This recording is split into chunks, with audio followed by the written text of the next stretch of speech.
It's the first Locked On Packers of 2025. So how about some New Year's resolutions for the Green Bay Packers?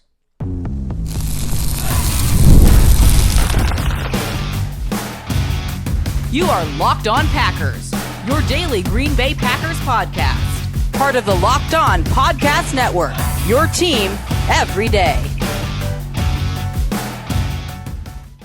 You are Locked On Packers, part of the Locked On Podcast Network, your team every day. I'm Peter Bukowski, and I cover the Packers for The Leap, a newsletter I would love for you to subscribe to. Follow me on Twitter, Peter_Bukowski. Follow the podcast on Twitter, Locked On Packers.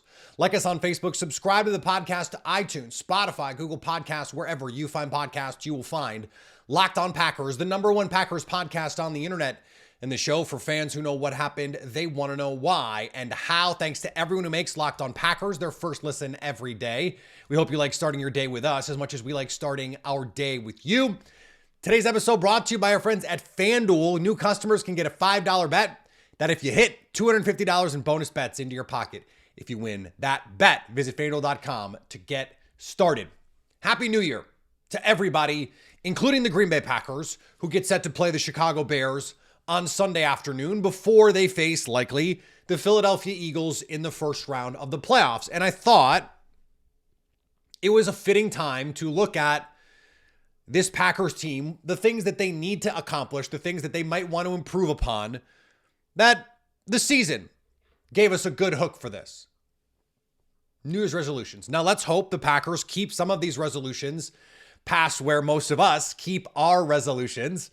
We just spent time earlier this week and with Lily's out talking about the fast starts. So I don't want to spend any time really talking about that one. But had we not done that, that would be one of the things that I would say, let me piggyback on it by framing it this way. Because one thing that struck me watching the Vikings game is the Packers ran the ball in the opening drive. They ran it well. They threw it well. Couple quick passes. They were running the ball effectively. They didn't get into third and long situations. And then Josh Jacobs fumbles. And then they come out on the next drive, throw. And they didn't do any of the things that we're used to seeing them do. The under center play action. That stuff has mostly been eradicated from the playbook. Or at least some of the play action boots. Against these good edge rushers, that's just, I think, not what the Packers want to do. But if you want to, they have to find a better balance here, because when it became clear they were going to have to throw to win, when you're 10 points down at halftime, well, you spent the whole first quarter establishing the run. You didn't get Jordan Love and these receivers into any kind of rhythm. When the Packers were winning last year, yes, Aaron Jones was running the ball effectively, especially in the second half of the year. But we saw Jordan Love, with no run game to speak of, torch the Lions. With no run game to speak of, torch the Super Bowl champion Kansas City Chiefs. They had found a better balance last year. They want to be this smash mouth, set the line of scrimmage team, but then don't do the thing that makes the most sense for them to do in terms of passing off of that, and that is play action pass. Run fake into all of the creative shot play opportunities that are just part and parcel of this offense.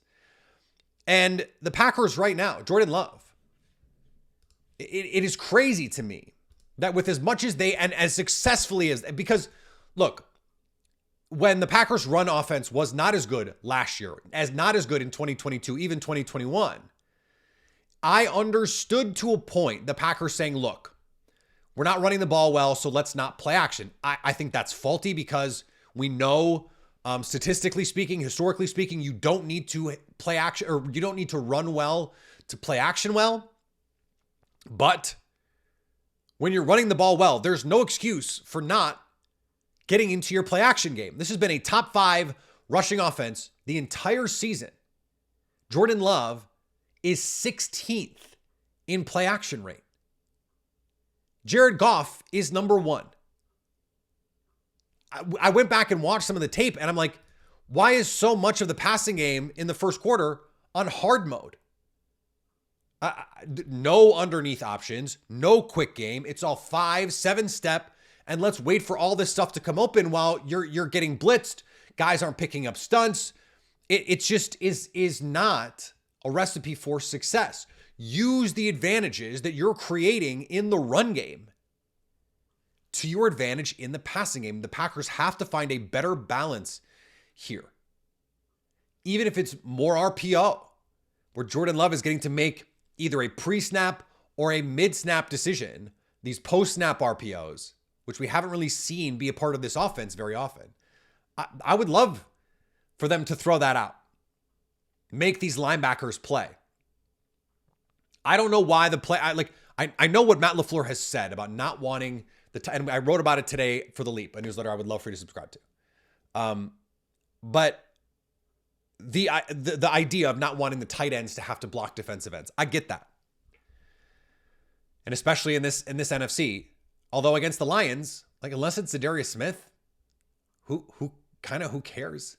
And even if it is, just win valiantly or lose valiantly. I mean, if it's going to be a boot play, you kind of don't even need to block him. That's the whole point. Let Jordan Love escape. The other piece of this, and the next New Year's resolution that I want to give for the Green Bay Packers, is Jordan Love create mode. One of the things that, like the Bo Mountain play, the throw, is one where if you watch it, and I went back and watched it and rewatched it, the concept I don't love. The call I hate on 3rd and medium. There's nothing underneath. It's a long developing play that you need to have protection for. Jordan Love has protection, but then he just slings the ball deep. Hoping you're going to get a pass interference, I guess. That's when Jordan Love, who I understand dealing with a slew of lower body injuries, might be a little bit more hesitant to run. But last year, early in the year, using his legs, that was a big part of what he was able to do. In the second half, a lot more of what he did was play on time and in structure. But if you're Jordan, in a game like that, where you're down points, you have to be willing to say, look, I can't just play in structure all the time. I have to give myself and my team opportunities. So on a play like that, hold it. Hold it. We saw Sam Darnold on one of the first drives of the game. He hits TJ Hawkinson. He's got a clean pocket. And initially, no one's open. So you can play the same game. Okay, no one's open.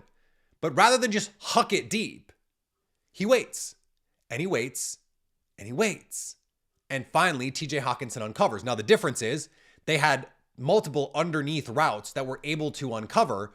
This would have had to have been a situation where he extends, someone breaks their route back or breaks it to the sideline or breaks it up the field, and you create something that way.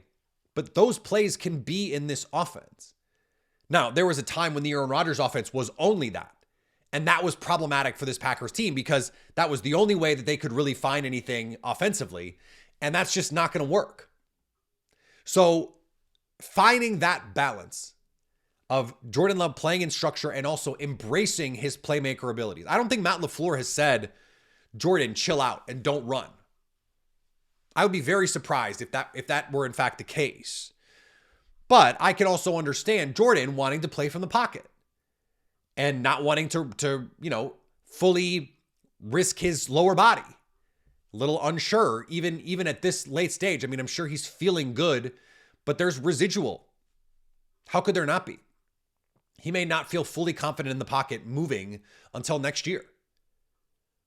But trust that you have the athletic ability to extend and make plays.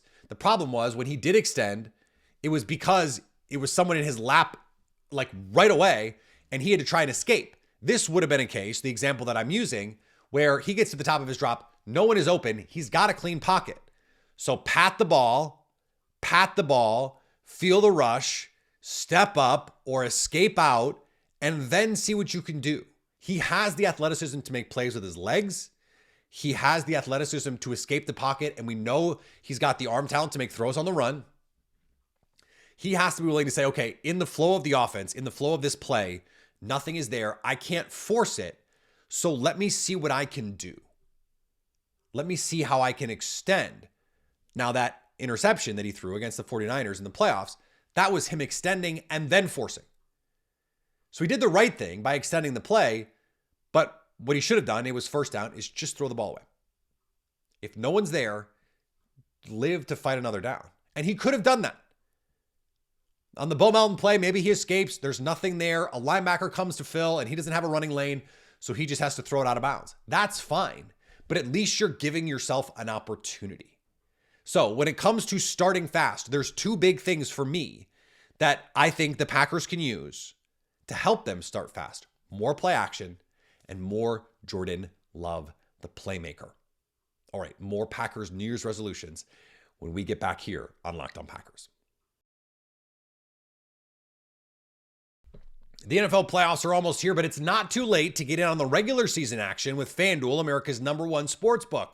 Because right now, new customers can finish the season strong with $250 if you hit your first $5 bet. FanDuel has so many ways to pick up that dub. I love betting on team totals, team point totals.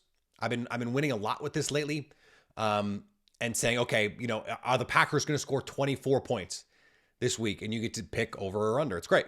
It's really fun. You can pick which players score a touchdown. Josh Jacobs' anytime touchdown has been money basically all year. So just visit FanDuel.com to join today. That's FanDuel.com for your chance. At least it's been money for the last 5-6 weeks. For your chance at $250 in bonus bets. Make every moment more with FanDuel, an official sportsbook partner of the NFL. All right. One of my defensive New Year's resolutions, and that's sort of how I was bucketing these, is just let Rashawn Gary and Kenny Clark go eat.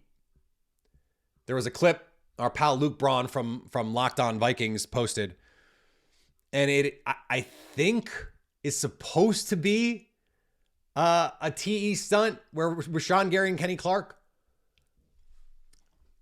I cannot begin to tell you, if there are two players on the Packers I do not need to see running games, it's those two. Because those two guys, maybe better than anyone else on the team, I expect to just go win one-on-one. Just go let them play. There is two, and remember, everydayers hopefully will remember 6, 8, 10 weeks ago. It was that long ago now. I brought this up and I spoke to a league source and I said, what's going on with this front? Why aren't they playing as well as we thought? Why aren't they getting home to the quarterback as much? And the answer was too many stunts, too many games. Just let Kenny Clark and Rashawn Gary go. And and there were a couple times in the game when like the four-man front is Lucas Van Ness, Brenton Cox, Colby Wood, and Carl Brooks. So you've hockey lined this now where you've got all four backup players in the game. And then you rush three because you simulate pressure.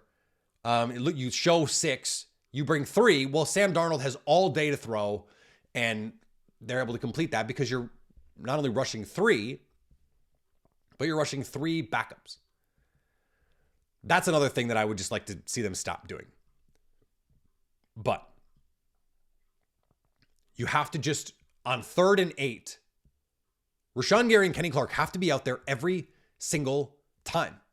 Like this is, in a big game, in a playoff game, unless they're hurt, Rashawn Gary and Kenny Clark have to be out there for every 3rd and must pass. Every single one. All of them. And if that means you have to take them out on 1st down, fine. If that means on 2nd down, you have to take them out, fine. But they have to be fresh on 3rd and must pass. They have to be ready to go for that. And Kenny Clark, I know he's 300 plus pounds, but he has the stamina. He's been fresh and healthy most of the year. They've been doing this hockey line stuff with the intention of having these guys fresh for the postseason, but they also don't have the reps right now of doing this.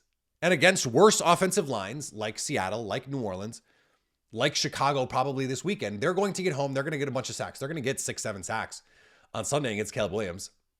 They are. And we're going to say, hey, everything's great now. And that we'll know that's not really true, but it will feel good, certainly. And it will boost the guys going into the postseason. It will still be good in a net positive sort of way that they'll feel good going into the postseason. Like if they think they're playing well and they feel good about it, that's useful because so much of anything in life is confidence. But I just want to see the big dogs be big dogs. Just let the big dogs go hunt. The other big defensive New Year's resolution is get healthy. And the key to me is Evan Williams. He is everything for this defense for this reason. The combination of Evan Williams and Xavier McKinney in the middle of the field is the biggest reason that this has been a top 10 middle of the field defense all season. And I went back and I looked because I saw all the stats. Oh, they killed the Packers in the middle of the field. I went back and looked at all the plays, intermediate part of the field, 10 to 19 yards. And there were a number of them where I'm expecting it to be a bunch of linebacker miscues and guys not moving. And that was certainly part of it. Eric Wilson is just not flexible enough in coverage. He's not dynamic enough as a mover to really impact the game from a coverage standpoint. But a lot of it was guys were initially covered and the pass rush couldn't get home. And so to me, that is partially a pass rush problem. If you have Evan Williams, then Javon Bullard can play in the slot. He's an overhang defender. That helps your middle of the field defense. You have Edgerrin Cooper, who has become I got a message from a Vikings media member who's just like, so has this been who Edgerrin Cooper has been all year? Because he was a madman on Sunday. And I was like, I mean, it's kind of been who he's been the last month, but it's not who he was most of the year. We saw flashes of it.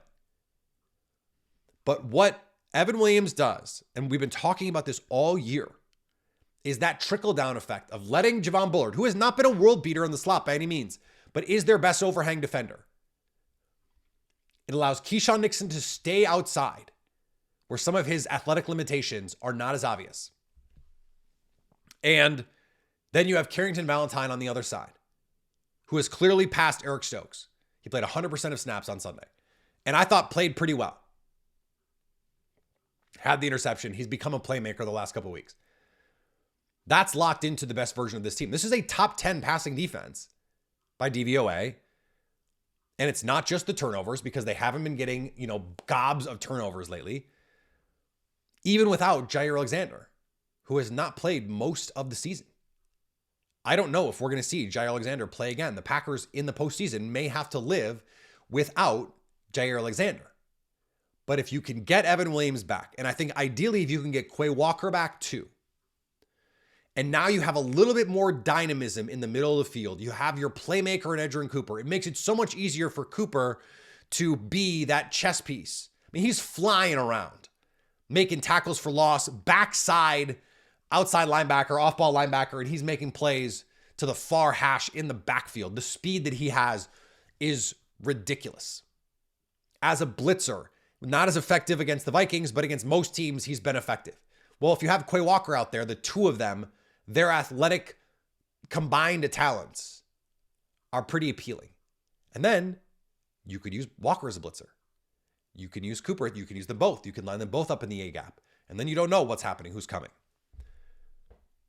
It just sets, even without Ja, even without this front being dominant, it sets you up in a better position to get your best guys on the field in the best positions for them.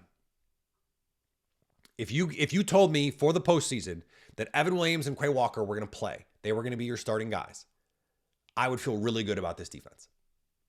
And if you told me that they weren't, I would have pretty big concerns because I think the middle of the field defense is where the Packers are going to have the biggest problems. It's part of this defense. It's part of what they're doing, and it's partially because teams are not throwing deep on them. They're just not. And if they do, they're throwing outside the numbers, which is what you have to do against a team that plays a lot of single high safety. So for the Packers defense, I need them to let Rashawn Gary and Kenny Clark go hunt, and then please get healthy. Please get healthy in that spine part of the defense. That's the part that will ultimately determine how far this team can go. And it's going to start right away. Philadelphia. I mean, this Packers run defense, I don't know if you guys have looked lately. 6th in rush defense DVOA. This is a not just good, a really good run defense. A really good run defense. And they're going to need it against Saquon Barkley, who they did a pretty good job of. Like, it is easy to forget how that game went.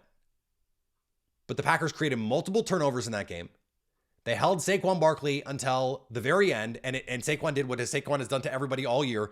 He broke off one big run. Otherwise, was not super efficient down-to-down, play-to-play. Scored a couple touchdowns. One on a ridiculous wheel route where I still believe on a regular field, Xavier McKinney at least bats that ball away, if not intercepts it. He slipped coming out of his break to go contest and gets there late. And then he had the long touchdown run, had a short touchdown run, I believe. So Jalen Hurts did not play well in that game. And that was before the Packers defense was really much of anything. Jair Alexander had a nightmare game.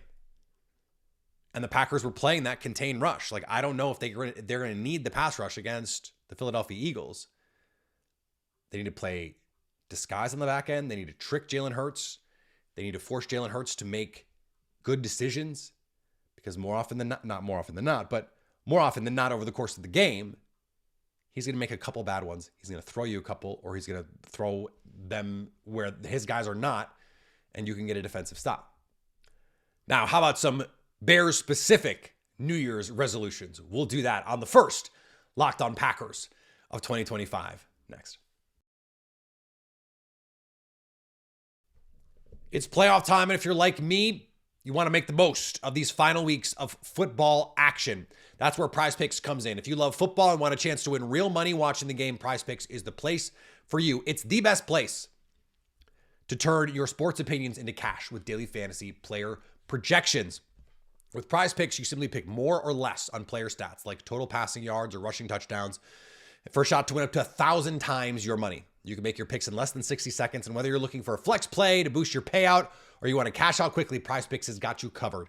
With over 10 million members and billions in winnings, it's clear the people are loving the platform. And here's a special offer for Locked On NFL listeners. Download the app and use code Locked On NFL. Just Locked On Packers and all the other NFL shows are getting this offer. Locked On NFL to get $50 instantly after you play your first $5 lineup. That's PrizePicks. Run your game. Thanks for making Locked On Packers your first listen. Now for your second listen, go find Locked On NFL now with 2 shows every day. First, the man Tyler Rowland kicks off your morning with a double shot of NFL espresso. Then stop by the barbershop with Tony Wiggins for some real NFL talk. Find Locked On NFL on YouTube or wherever you get podcasts. All right, some New Year's resolutions for Week 18. Of course, the number one is don't get hurt. Don't get hurt. No one important, get hurt. Easy one. Easy one. And one you have absolutely no control over if you're the Green Bay Packers. Other than, look, if you're Christian Watson, do you really need to play? Probably not. If you're Evan Williams and you're borderline, you're Quay Walker, you're borderline, do you really need to play? Probably not. How about this? Human victory cigar, Malik Willis. I want to see Malik Willis in the third quarter because the Packers are winning. Not because they're winning 52 to nothing, but because the Packers have played well enough in the first half that the second half doesn't matter. And let's be honest, the second half is not going to matter. I do wonder if what the Packers will want to do is, if the guys play, kind of just play, right? Like the game in Dallas with the Commanders and the Cowboys, it matters, certainly, but I don't know if the Packers care, frankly. And I don't know if that score is going to impact the way that they handle their starters. So you just want to mitigate risk. What you'd like to do, ideally, is come out and this offense scores the first 3 times they get the ball, and then they put their baseball caps on and they spend the rest of the game like it's a preseason game. That, I think, is the ideal. You save the hits on your body because you may be playing on a short week. You may be having to play a Saturday night game. Or you may be playing in the Monday game, and that if you win, now you've got to play on another short week. So it'd be nice to save some hits on your body. Another New Year's resolution for Bears week. Don't give them any ideas. Don't give them any ideas. Play well enough that this game is not competitive. Come on. This should not be a competitive game. If the Packers play their guys for the first half, the Packers should be up 20. Like, the Bears are ready to go home. They are ready to roll over. It is done. They are done. Let them be done. Okay. The last one. You could not, last time, pressure Caleb Williams because they got the ball out too quickly. Don't be surprised by that. Don't be surprised by if the Bears try to do all the same things they tried the first time. The Packers were not at all prepared for the Bears to do the thing that everyone thought they were going to do. Kind of like last week when they were not prepared for the Vikings to play man coverage, even though it seemed like the obvious thing for the Vikings to do more of. So don't get caught with your pants down, even in a game that's meaningless or mostly meaningless. And I personally think the Packers are going to treat it as mostly meaningless. But you can't be, that was embarrassing. Don't be embarrassing. Just be cool, right? Be cool. And give yourself an opportunity to go into the postseason feeling good about yourself. The Packers ended the year last year with the Bears. That catapulted them into the playoffs. They played much better than the final score indicated, but it was close enough that they had to play some stressful moments at the end. They had to put together a drive, kill the clock, and they did it.